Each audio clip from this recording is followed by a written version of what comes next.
Hello and welcome to ADHD Mums. Today we have Dr. Jacinta Thompson. How are you?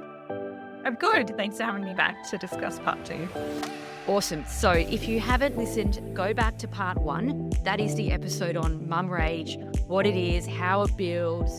And part two, which is today, is about the strategies that we can use practically in our everyday life to, I would never say master mum rage, but maybe cope with it a little bit better. Is that a good?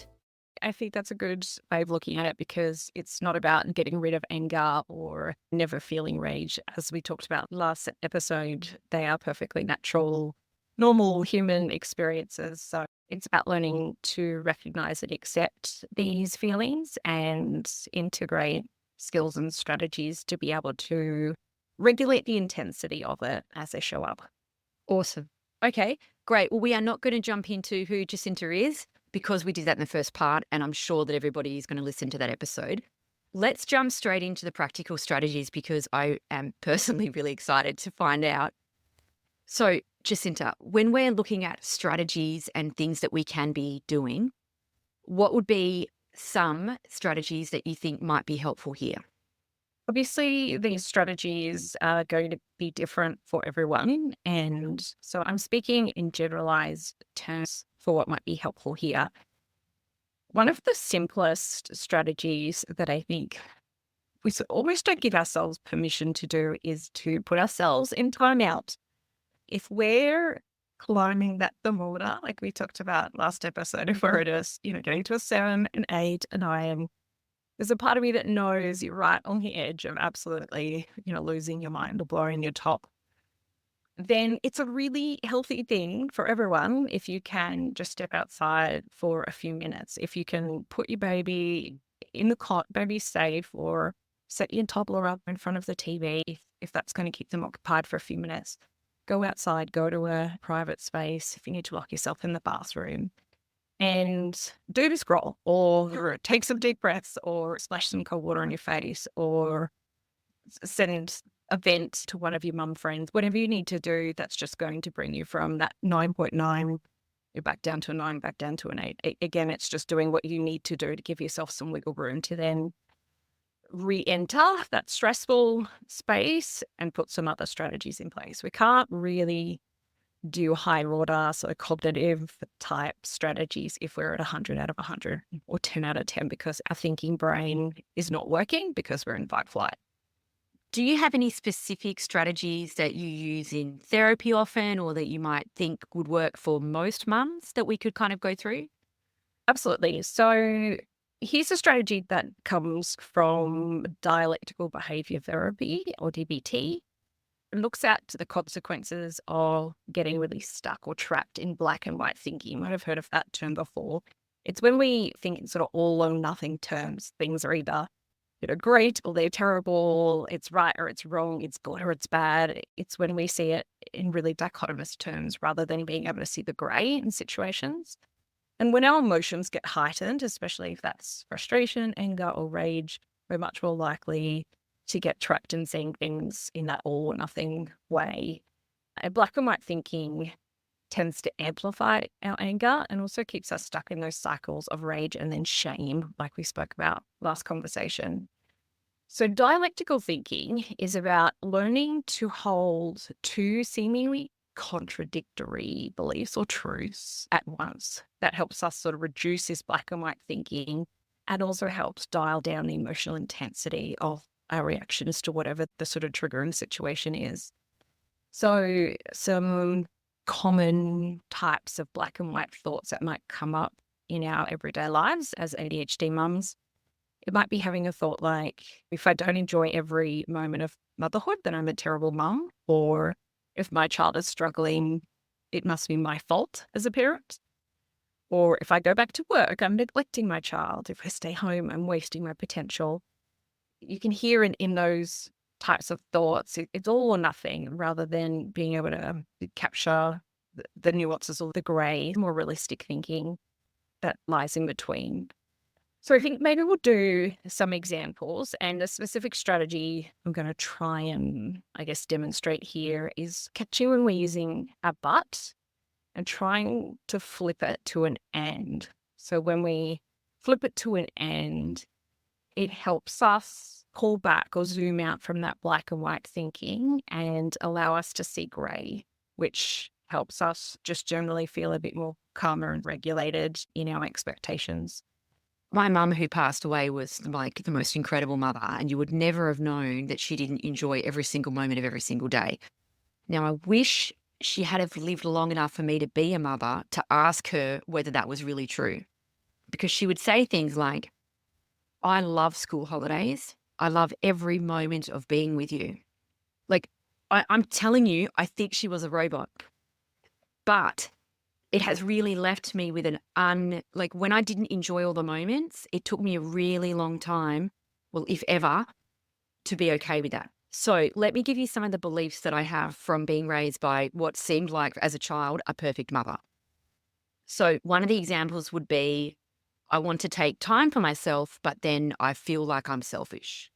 It's a common one. So I heard in there was a but, almost as if taking time for yourself that's at odds with being a kind and selfless mother. Yes. I'm going to try and flip that but to an end.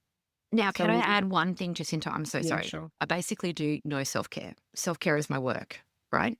Now, I've been playing this game that I can't do it because I don't have time, because of this, because of that, because, oh, my husband would this, that, like making up things. The reality is I could take time out, not whenever I wanted, but a lot. The confusing part is, like, I know that, but I still do not do any of it because the belief sits there that if I take that time out, but that means I am not a good mother or I am selfish and I shouldn't need to.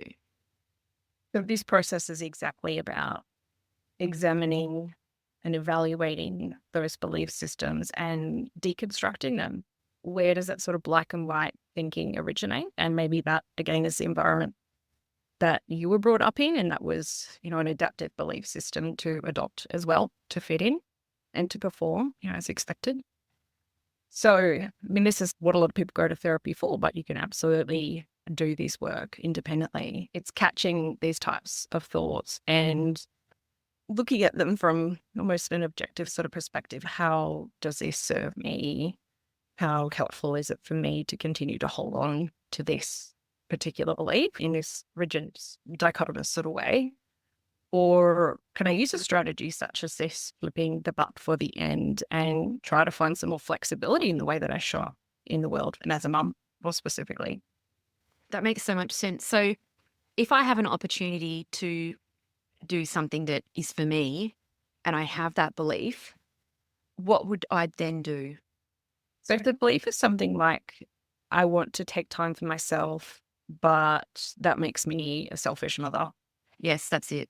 I'd flip that to, I want to take time for myself, and that helps me actually be a better, more regulated mother.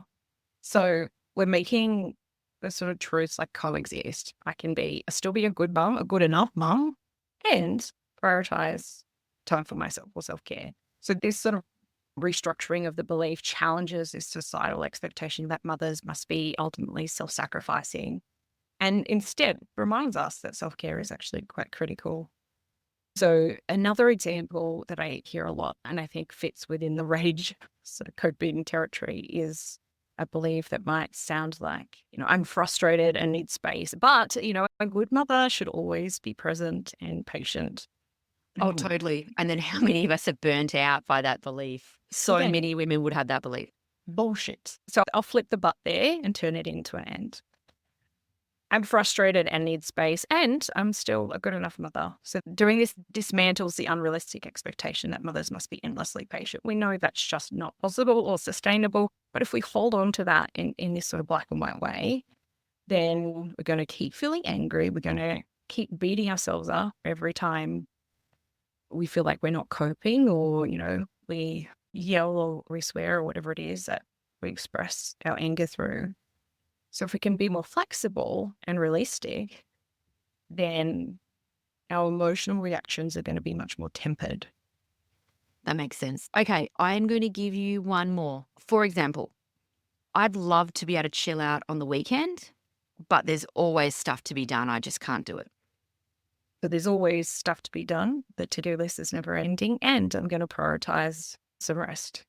So we can have both of those things be true. You can still prioritize rest and you will come back to the never ending to-do list at some point.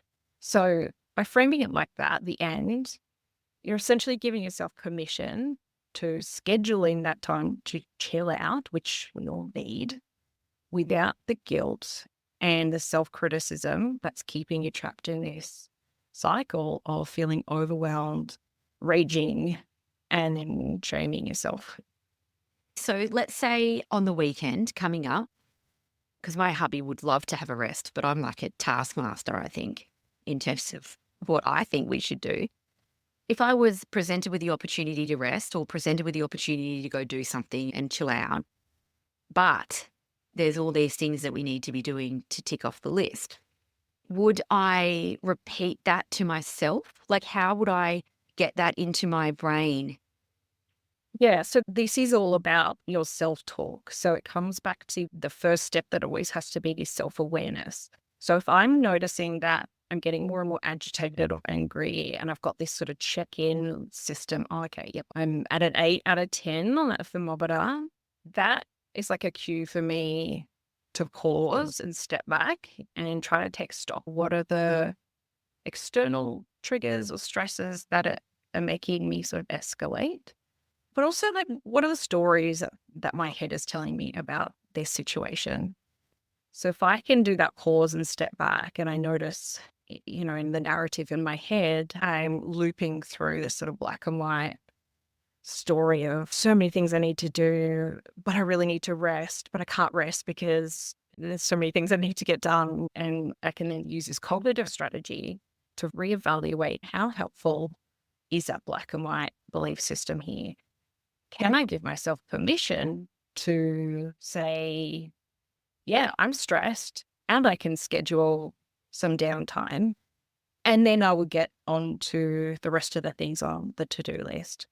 So sort of like linking in the ends rather than backing yourself into a corner, like it has to be this way or it's this way. Either I'm doing it all or I'm, a shit mum, or, we're resting and we're lazy, or we're hyper productive and therefore we're going to be okay and successful.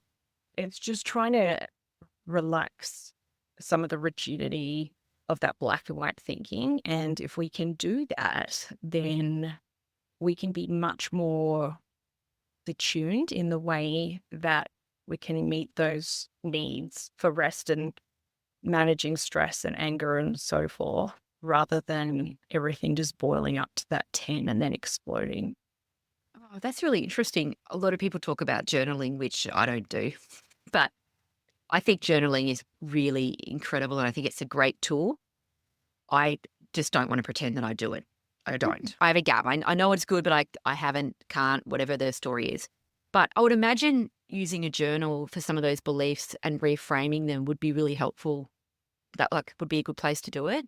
Yeah. And if you're new to this self-reflective work, it's really hard to do it in the moment when you're at 9 and you're or a 10 out of 10 on the rage scale. It might be easier to do it, say, at the end of the day, if you can get 10 minutes to yourself after the kids are in bed, and you might do it on your phone in the notes or in an actual notepad, and try to just go back and reflect on what was happening for me, my environment, but also like internally, what did I observe as I was getting more agitated or angry? And the more you can do that, you're essentially collecting data, which then helps you get better at recognizing those patterns and those early warning signs. And that's what we were speaking about before.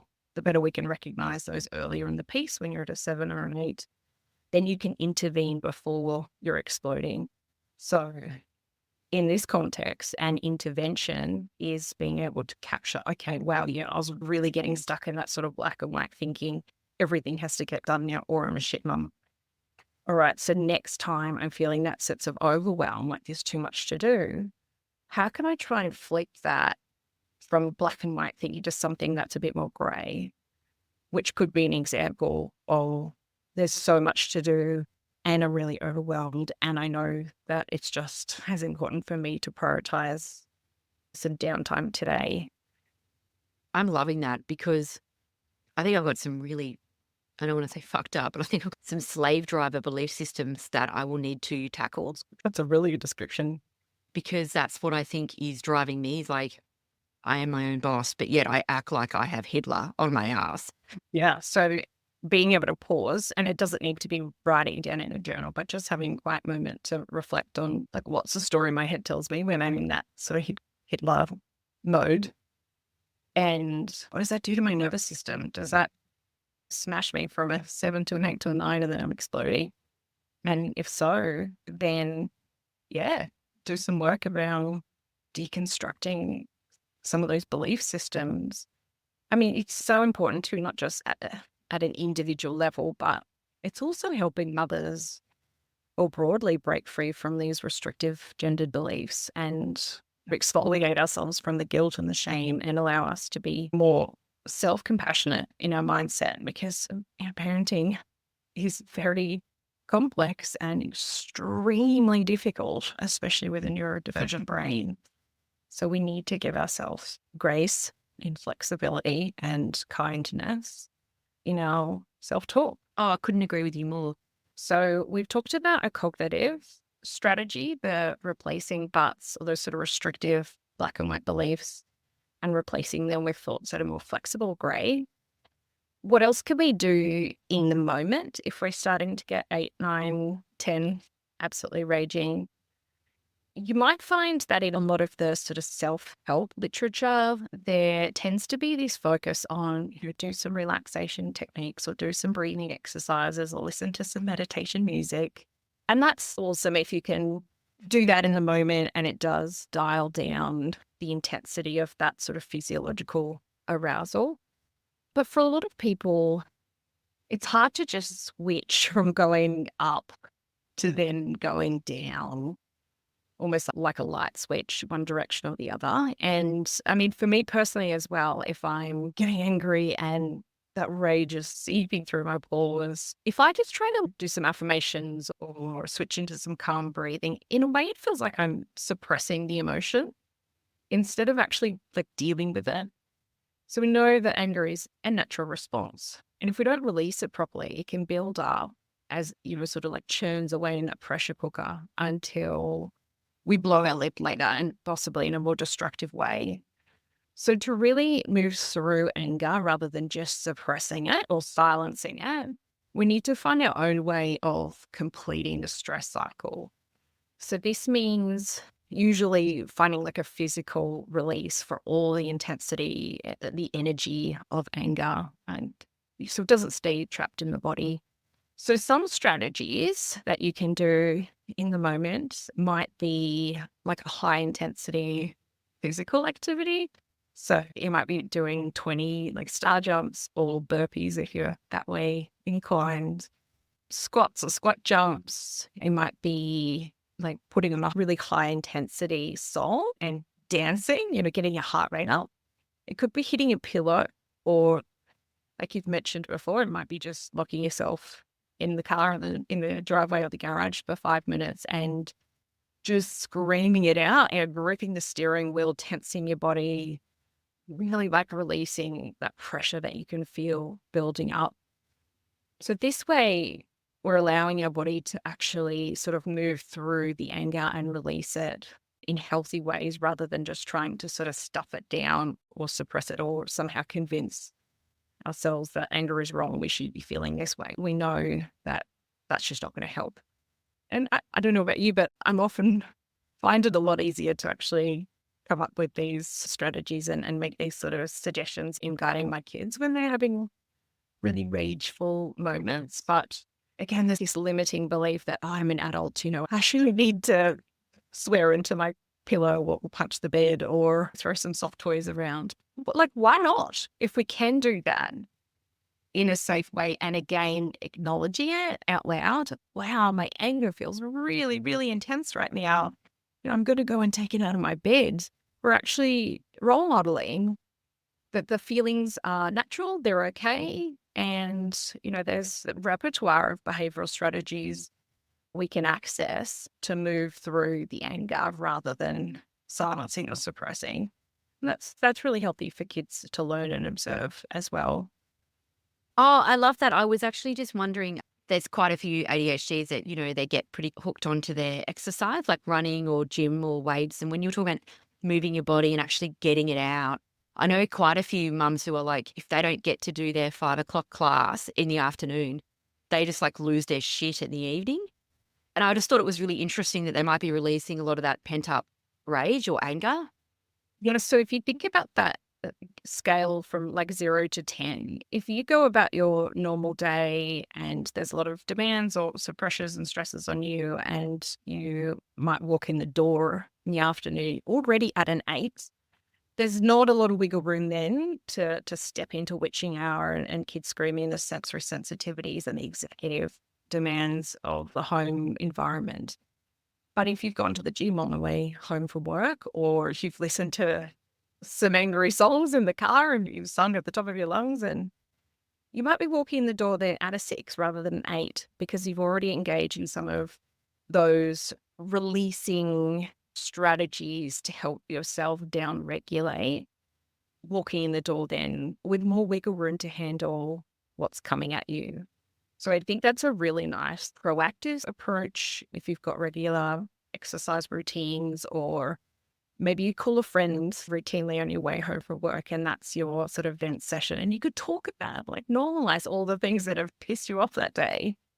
Again, instead of like holding on to that and that being this pressure cooker as you walk in the door to your family, you've brought yourself down a few pegs, you've released it, you've moved through some of it, and now you've got more emotional flexibility to deal with sort of the complexities of family routine.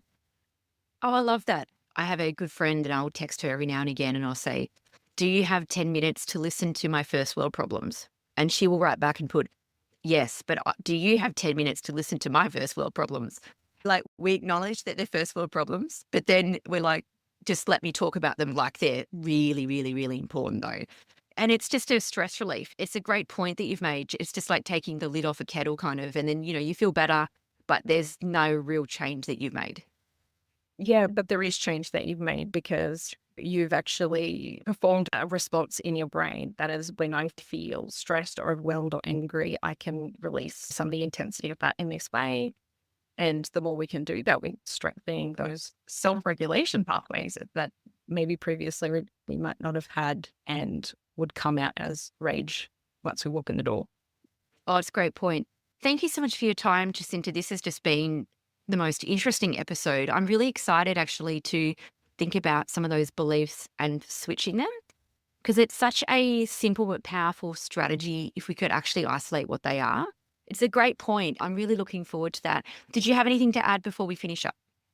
I also just want to say that it's okay if you feel like you also need medication to manage irritability, anger, and rage.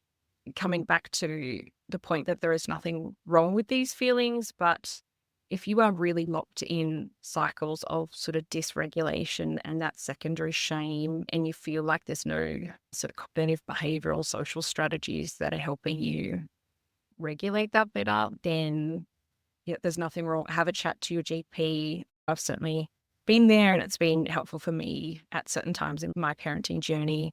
So just to say that there's no shame in asking for extra help.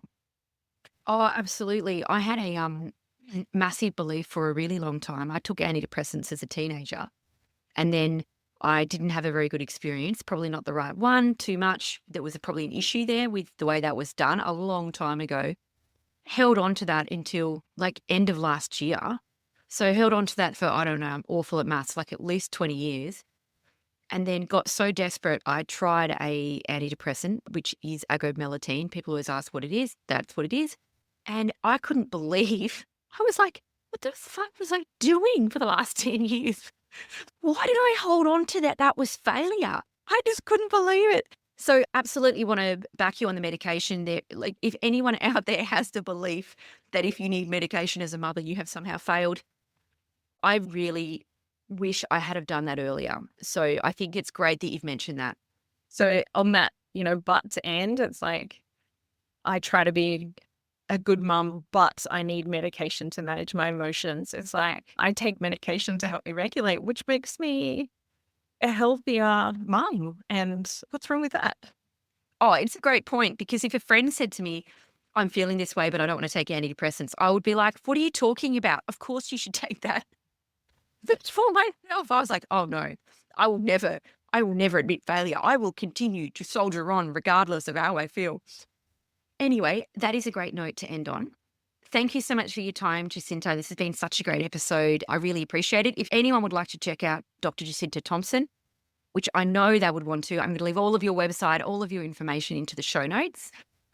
I am dyslexic and I do tend to get confused with your business name, Jacinta, and I don't know why. Could you just reiterate what it is? Sure. So my business is called Time to Untangle, and Dr. Jacinta Thompson with no P. Don't stop for P, it only slows you down. Why do I get confused with Time to Untangle? I think I said, did I used to call it Untangle Time? I don't know. Maybe there's too many T's. I remember editing an episode initially, and then you were like, Jane, can you just get my business name right? I was like going, Time to Tangle. And you were going, no, it's untangle. We're not tangling. We're untangling. Let's get even more confused than we already are. All of the information is going to be in the show notes, and it's a very simple name. I don't know why I get confused. I look forward to chatting again soon. Thanks, Jacinta. Bye. The key message here is you are not alone. Thank you for listening. If you enjoyed this episode, follow us on Instagram or head over and join our amazing ADHD Mums Podcast Facebook community. Everything you do matters and helps to spread the word about what neurodiversity in females looks like.